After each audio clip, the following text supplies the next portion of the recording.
Hey guys, welcome to the Centre Bounce. In today's episode, we're looking at the players that can go from average to elite. Hope you enjoy.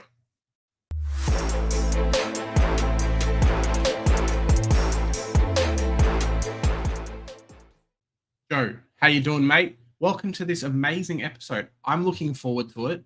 Hope you are too.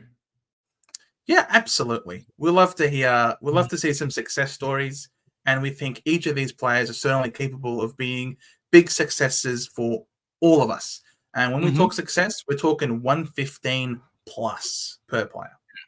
So these are guys who maybe had scored 115 in previous years. Something's happened. They've come back from injury if they're a bit older, and then they're jumping up to that elite 115 status that generally makes you a top, 6 in your line, right?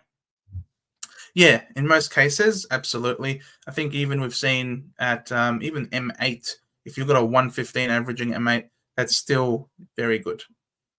And these kind of players as well, because they scored bad in previous years, well, not bad, but because they scored less in previous years, they're almost underpriced at the moment. So watch the video. You're going to get all the stats on these guys. It's going to be fantastic. Maybe you're going to have some in your Supercoach teams this year. Quite a few of these players are in my team. Just saying. Just saying. All right, we'll start off the bat with, I'll let you talk about him. It's your boy Sheezel. Harry Sheezel, mate. Big Harry Sheezel. So we know how good he was last year. I'm predicting with the amount of ball that he's going to get in North Melbourne, he's going to go from that averaging just under 100 to that 115. We know how many times he did that last year. And he didn't just do it last year. He had some big scores last year. If I look at his scoring list, he scored a 136, a 135, a 126, and then a 120 and a few 114s as well. So the kid knows how to get the ball.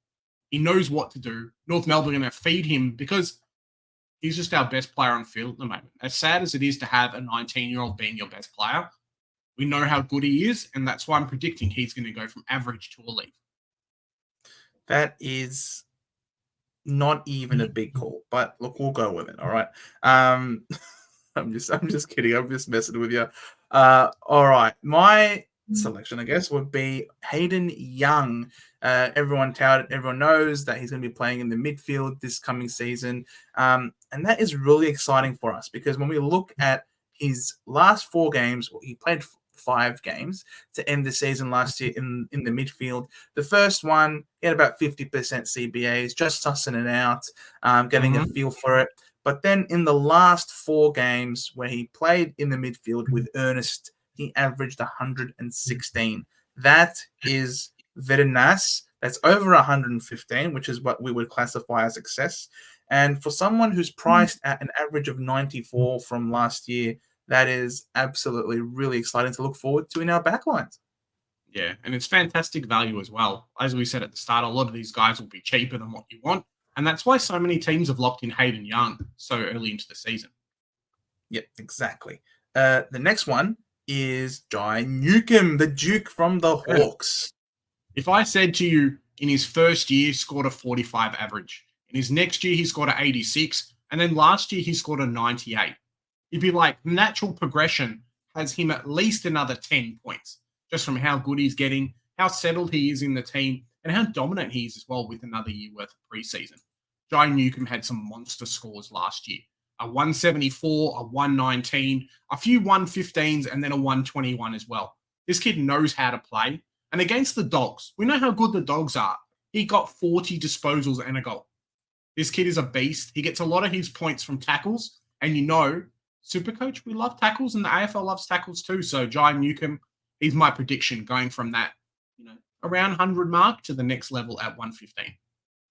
And he's one of those players in the Hawthorn midfield that you expect to just stick around in there. He is genuinely an engine room type of player. He's not a flexible player that, you could chuck him at half back or you can chuck him up forward. He is definitely a pure grunt midfielder. And if you play him, and Sam Mitchell, as much as I hate him, you got to respect his footy nous, and he's not going to play him anywhere other than where he's meant to be. Exactly, Big J. Another year into him, another preseason, you'd expect more big scores. And he saw some big scores. Yeah, exactly. 100%. he is a bull. We then move to the next player who is not a bull. He's almost superhuman. I like to call him the Bionic Man with how incredible his running ability is. Sam Walsh. We saw what he did when he came back from injury in the back half of last year. He went on an absolute tear in that final series. He averaged 122. And when you look at this guy for his career, his lowest average for his career was his debut season where he averaged 87. You then look at him every other year, 101, 117, 111. He had a down year, scoring averaging 106. So you can only imagine what another full preseason under his belt. I can absolutely see this guy going up to 115 plus. Easy. Yeah. It's these freak early draft picks, man. We look at him, we look at Dacos, and we look at the guy who we're about to talk about now in Matt Rowell. He is a freak. Joe, 6 games of 115.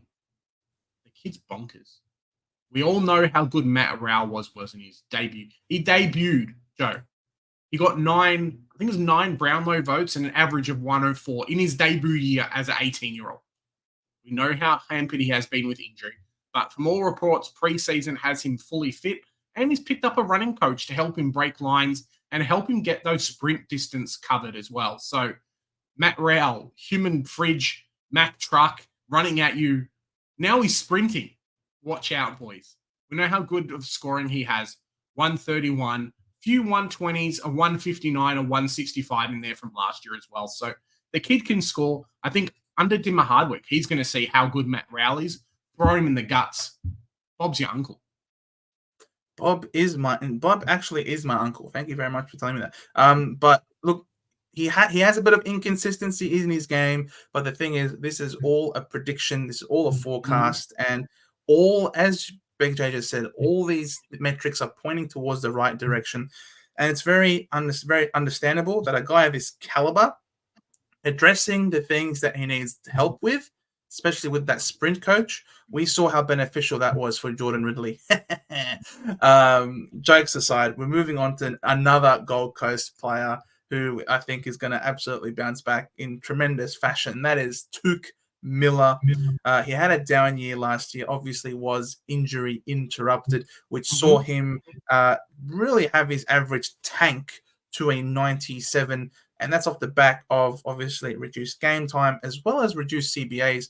He only had 67% CBAs last year, which is the lowest that he's had in the last 3 years. So you look at in the previous 2 years, he averaged 120 plus. That is who Touk Miller is, an absolute machine, and he averages around 80% CBAs normally. So I would imagine that with him back to full health, with him under a new coach in Dimmer Hardwick, who does not like to tag anybody, they've been reported that they're going to be playing a lot more exciting football, exciting to watch, exciting to play. I'd imagine that means Touk Miller is getting involved in the play a lot more, because I can't think anything more exciting in relation to a Gold Coast midfield other than Touk Miller absolutely flying. Yeah, and it's going to put fans on seats. It's going to do so much for Dimmer Hardwick as well. He knows what weapons he's got at that club. As I said with Matt Rowell, Touk Miller doesn't play a lot of game time next year, especially in the guts. None of this selfless role crap like he did last year. Go tag a player. Yeah, nah, that's not going to happen in 2024. Exactly. We then move to our first ruckman, first of our rucks who we think is going to absolutely pop off, and that is Mr. Grundy. Yeah, it's an interesting one. We know how good Grundy has been in the past, and the reason why he went to Sydney, game time as well. But Brodie Grundy has been a freak. Smaller ground, a lot of weather conditions down in Sydney. It's not playing at Marvel Stadium where the roof's going to be closed in winter every game. Sydney is going to have so many stoppages. That's where Grundy thrives. We go back as far as 2018, 130 average. 2019, 130. 2020, 120. 2021, 115. Yes, 2022 was a bit of a lower year. He got injured. He was out. 2023, the experiment did not work, Joe. But he did have 3 games during the Max Gorn left period where he did pop off some massive scores. And I know your Supercoach team was very happy that he popped off some massive scores. We're talking 143, 144, 128. We're looking for similar numbers again at the SCG. And there's a reason why a lot of people are picking Gaundy this year, because Brodie Grundy's going to go big, and the next guy we're going to talk about is going to go big as well. Might as well start talking about him now. It is the big Max Gawn, the big bearded monster. The 6 games that he played in the second half of last year when Grundy was out of the side, he averaged a whopping 132.5.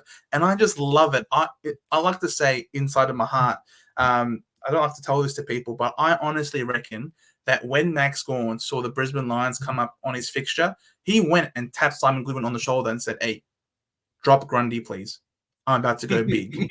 And big he went. 215 against Brisbane, if you don't mind. And then he had the gall when he was asked, who is your toughest team to play against? He said, unashamedly, Brisbane Lions, the hardest team for him to play against. And he scored 215 on them. What a badass. Maxi Gawn, this might be the last time we select you in Supercoach for that price. I have been converted. I am going to go the Gaundy route. Yeah, it's going to be a good one. Me too. And yeah, I'm excited to see both of them on field. And in round 0, we get to see them play each other. So it's not even going to affect our Supercoach scores either. They might both go shit in that round, though, to be honest. Doesn't matter. It's not round 1. Doesn't matter, Joe. Fair enough, fair enough. And we'll wrap it all up with the one solitary forward who genuinely is every chance to pop off. Your boy, Jack Macrae. It's an interesting one. If we look at his stats as it says below, 2017 was the year that he really started to go. 2018, 127. 2019, 123. 2020, 121. 2022, 115. 2021, 128. And then last year, 99. So it was his down year. But we know how much forward time Jack Macrae has actually had. We know why he's ended up with DPP status to start the season, because Bevo just doesn't know how to coach anymore. He's just like, put Jack Macrae in the forward line. Bont almost got forward status. Let's put Jack Macrae in there as well. With Bailey Smith going down, with a few players leaving and some more kind of changes at that club, I really see Jack Macrae going back to his distributor type role from that midfield alongside Riley Sanders and the Bont. He's the one that under 30, the guy's not even 30 yet, Joe. Under 30, he's going to go off. He's going to go back to that superstar status, and that's why I'm starting Jack Macrae this year. I so love it. If the Harms, that they got Harms out of Melbourne so that they can play him where they played Macrae in that half-forward sort of role, if they can get Harms to play Macrae's role from last year and free him up to be able to play in the midfield where he belongs, then yes, Jack Macrae is absolutely every chance and really the only one realistically in the forward line capable of reaching a 115. I expect him to be by far and away the only one who can get close to that, and everybody else is just 95, 95 and below. I think it will happen as well until the DPPs come in, and we might not get all the good players to start with. You would have seen our DPP video of the guys maybe we think are going to come in and come to the mark or come close. This year is going to be defined by the people that started Jack Macrae and the ones that didn't start Jack Macrae, because someone's going to go big and then someone's going to be scared or sad. And if you don't have him, you're left behind. Bye-bye. Well, that's it. It could really happen.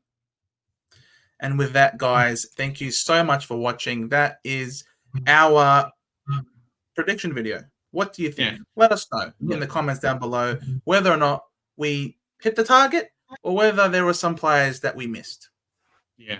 Let us know down in the comments as well. Big J, are you nonsense? Jack Macrae is going to be shit this year. He's going to score a 20 and you're going to cry.